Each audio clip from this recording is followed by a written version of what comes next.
Oke, assalamualaikum warahmatullahi wabarakatuh. Berjumpa lagi di mata kuliah kajian biologi dan juga penulisan karya ilmiah. Ini pertemuan kelima ya teman-teman.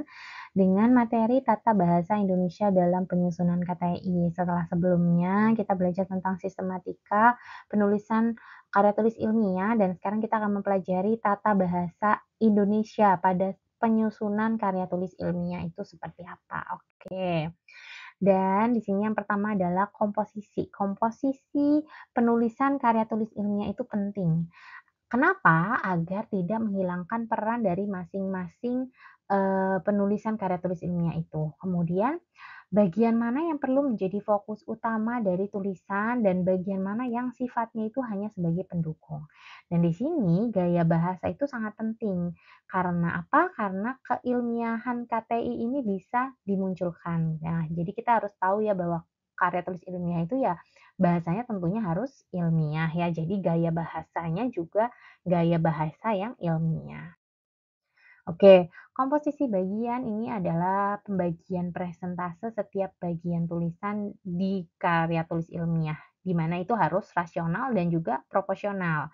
Kemudian gaya bahasa. Nah, ini menerapkan ragam bahasa ilmiah dengan mengikuti kaidah penggunaan bahasa Indonesia secara baik dan juga benar. Nah, seperti pemilihan kata atau diksi dan juga kalimat. Jadi biasanya untuk penulisan karya tulis ilmiah ini kan harus secara ilmiah ya, berarti harus tersurat. Ya, jadi bukan tersirat tapi tersurat. Dan bahasa yang digunakan juga harus konkret, ya, eksplisit, jelas, dalam mendeskripsikan isi dari karya tulis ilmiah itu. Nah, tulisan ilmiah ini dikatakan bagus jika mampu mendefinisikan rincian observasi atau penelitian yang telah dilakukan. Oke, nah karya tulis ilmiah ini memiliki format yang universal, jadi yang umum ya, jadi sehingga tidak terdapat adanya penyimpangan tentang isi ataupun topik yang dibahas gitu ya. Kemudian juga, tulisan ilmiah ini dibuat agar pesannya itu bisa disampaikan dengan akurat dan juga pembaca ini tidak terjebak pada bahasa yang digunakan. Jadi enggak, eee, pembaca ini tidak pusing gitu ya dengan bahasa yang kita tuliskan gitu. Jadi kalau misalnya kita menggunakan EYD ya, bahasa Indonesia yang baik dan benar gitu, diharapkan pembaca juga akan memahami dan mengerti apa isi tulisan tersebut. Nah, agar dapat menyampaikan pesan dengan akurat, penulis ini juga harus berhati-hati nih dalam menggunakan kata-kata yang emosional ataupun pendapat pribadi. Nah, penulis ini harus belajar untuk menyederhanakan ekspresi yang berbahasa, misalnya dengan mengganti beberapa frase-frase yang panjang menjadi frase yang pendek, sehingga bisa langsung tepat sasaran gitu ya.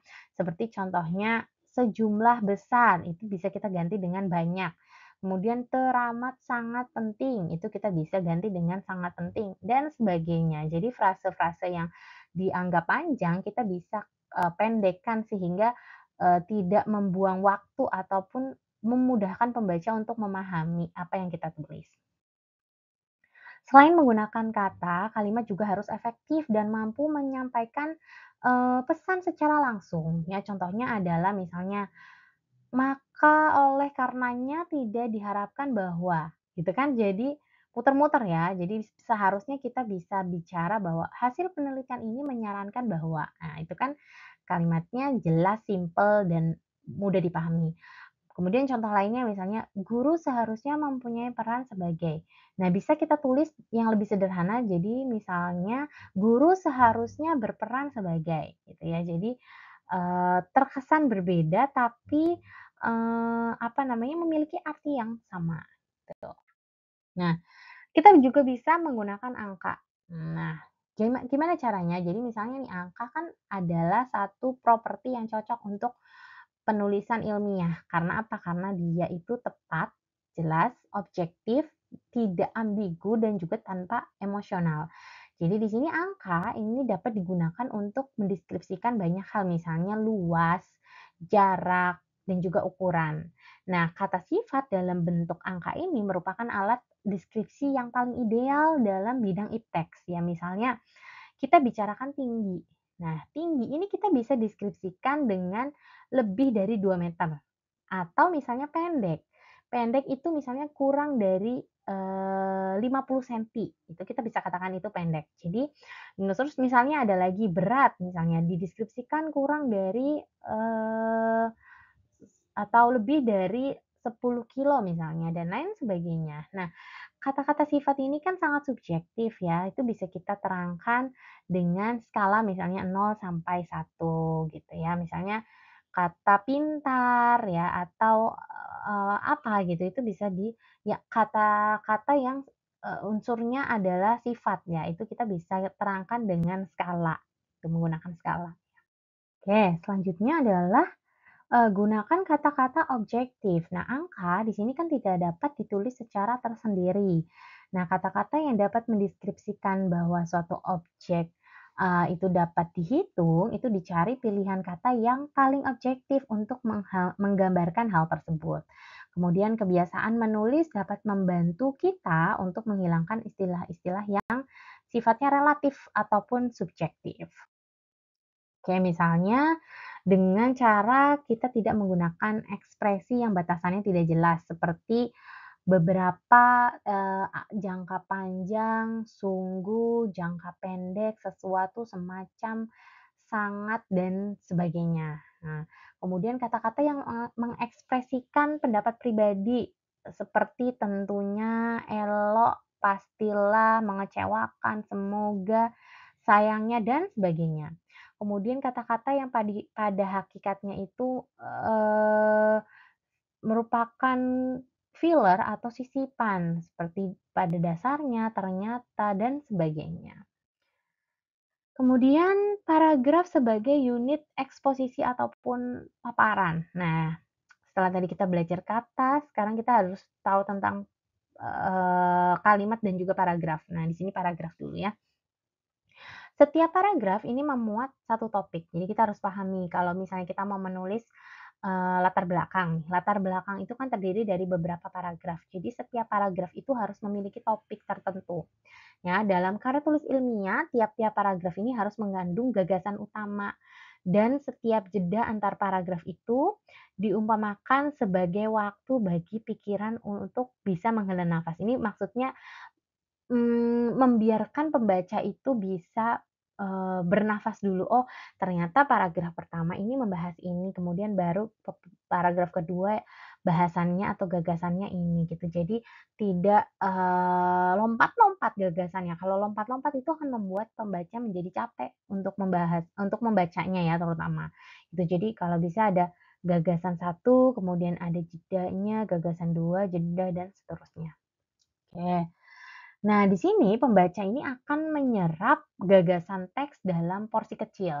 Jadi setiap paragraf ini harus mencakup gagasan porsi kecil. Maksudnya adalah setiap paragraf itu kan punya, gagasan utama. Nah, gagasan utama itu ada di kalimat utama.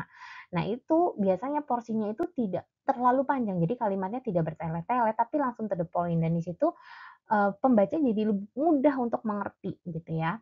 Kemudian penulis dapat memperkirakan daya serap suatu paragraf ya dengan cara melihat jumlah kalimatnya ya tadi seperti yang saya bilang.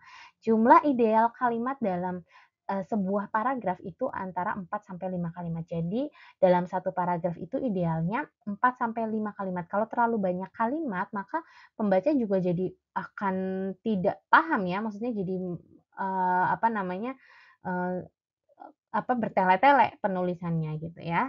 Sehingga di sini, kita juga harus menuliskan paragraf dalam bentuk yang sederhana, di mana di sini bisa memudahkan pembaca untuk, memahami, dan juga bisa, sedikit bernafas untuk mengistirahatkan pikiran sejenak. Kalau misalnya kalimatnya panjang, bertele-tele, itu nanti apa namanya, pembaca jadi pusing ya, sebelum dia bisa mengerti, gagasan utama, dengan kalimat yang bertele-tele tadi, yang panjang tadi, malah justru gagasan utamanya malah jadi hilang gitu, jadi nggak dimengerti sama pembaca tersebut.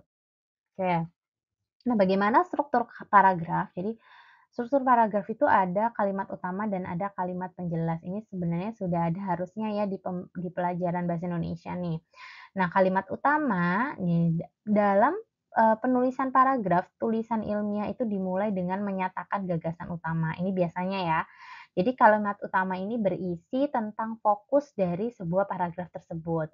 Nah, kalimat utama itu dapat atau bisa ada di awal paragraf, kita sebutnya deduktif, atau bisa di akhir paragraf atau induktif. Nah, selanjutnya kalimat penjelas. Nah, setelah misalnya kita tulis kalimat utamanya itu di awal paragraf. Nah, kalimat selanjutnya itu adalah kalimat penjelas. Jadi yang menjelaskan tentang gagasan utama yang sudah kita tulis di awal paragraf atau deduktif tadi. Seperti, bisa untuk memberikan contoh-contoh atau poin penting, menjelaskan jadi contoh-contoh tersebut, kemudian mengingatkan pembaca bahwa poin penting dari bahasan yang sedang kita bahas, kemudian menyoroti implikasi dari poin-poin utamanya. Oke. Nah, ada yang disebut sebagai koherensi. Nah, tiap paragraf dalam karya tulis ilmiah juga harus memiliki alur. Nah, bicara tentang alur, di dalam paragraf itu kan ada kalimat dan kalimat itu juga harus beralur dari kalimat 1, 2 sampai tadi maksimal 5 ya dalam satu paragraf. Itu harus beralur, jadi tidak boleh kalimat pertama dengan kalimat kedua itu tidak nyambung atau paragraf pertama dengan paragraf kedua itu tidak nyambung. Jadi harus ada alurnya atau kepaduan dan kesatuan antar kalimat yang kita kenal koherensi namanya. Jadi isi kalimat penjelas itu harus menjelaskan dari kalimat utamanya. Oke. Kemudian ada kohesi. Kohesi tadi koherensi. Nah, kohesi ini adalah kesatuan, keutuhan antar paragraf. Kalau tadi, di dalam paragraf, kalau ini antar paragraf. Nah, jadi antar paragraf itu harus bisa mengalir ya, bisa, tetap padu gitu supaya bisa menciptakan, apa namanya, kemudahan, pembaca dalam memahami tulisan gitu ya, si pembaca dalam memahami tulisan. Nah, kohesi antar paragraf ini bisa diciptakan dengan menggunakan kata-kata penghubung. Nih seakan-akan adanya jembatan penghubung yang menghubungkan antara paragraf satu dengan paragraf yang lainnya. Oke, jadi tadi kita sudah belajar ya dari antar kalimat itu juga harus, apa namanya, mengalir ya atau koherensi dan antar paragraf itu juga harus padu, ya. Jadi itu kita sebutnya kohesi. Jadi kita akan memperoleh, apa namanya, atau kita akan mudah memahami tulisan yang sedang kita baca ini, atau karya tulis ilmiah yang sedang kita baca ini. Makanya, penting sekali ketika, penulis ini memahami bagaimana cara menulis, karya tulis ilmiah dengan, bahasa Indonesia yang baik, terutama pada, atau penggunaan bahasa yang baku. Karena kalau ilmiah itu pasti kan bahasanya baku ya, jadi bahasa Indonesia yang baik yang baku itu seperti apa, itu jadi penulis, itu harus memahami itu gitu dan memang tidak mudah ya, butuh latihan, butuh sering baca, butuh sering, apa namanya, bercerita mungkin ataupun, memahami satu tulisan tertentu gitu untuk bisa, menuangkan tulisan kita. Tapi itu akan tidak jadi masalah kalau kita sudah, berpengalaman dalam hal itu. Memang butuh belajar, tapi itu akan bisa dilakukan ya teman-teman gitu ya. Nah itu mungkin tadi adalah materi yang sudah Ibu sampaikan ya tentang penulisan, karya tulis ilmiah itu seperti apa dalam hal kebahasaan tentunya, dan di sini ada beberapa pertanyaan diskusi yang harus kalian, jawab ya, seperti yang pertama adalah mengapa penggunaan tata bahasa Indonesia yang baik dan benar ini sangat penting dalam penulisan karya tulis ilmiah tentunya. Itu berikan alasan kenapa gitu. Kemudian yang kedua adalah perbedaan utama antara bahasa ilmiah dengan bahasa keseharian yang kita gunakan. Kita bisa gunakan, dengan beberapa contoh. Kemudian menurut kalian ya, bagaimana pengaruh kaidah, ejaan EYD di sini terhadap kredibilitas dari, karya tulis ilmiah? Jadi, apakah penting penggunaan kaidah ejaan EYD ini atau seperti apa gitu ya. Jadi silakan, kalian utarakan pendapat kalian seperti apa gitu, dari 3 hal diskusi yang Ibu berikan ini. Oke, baik mungkin itu aja materinya, jadi silakan kalian kerjakan diskusinya dan mudah-mudahan materi yang sudah Ibu sampaikan bisa bermanfaat, menambahkan manfaat dan mudah-mudahan bisa membantu kalian nanti dalam, menulis karya tulis ilmiah berupa skripsi ya teman-teman. Itu aja mungkin ya, wabillahi taufik wal hidayah. Wassalamualaikum warahmatullahi wabarakatuh. Thank you semuanya.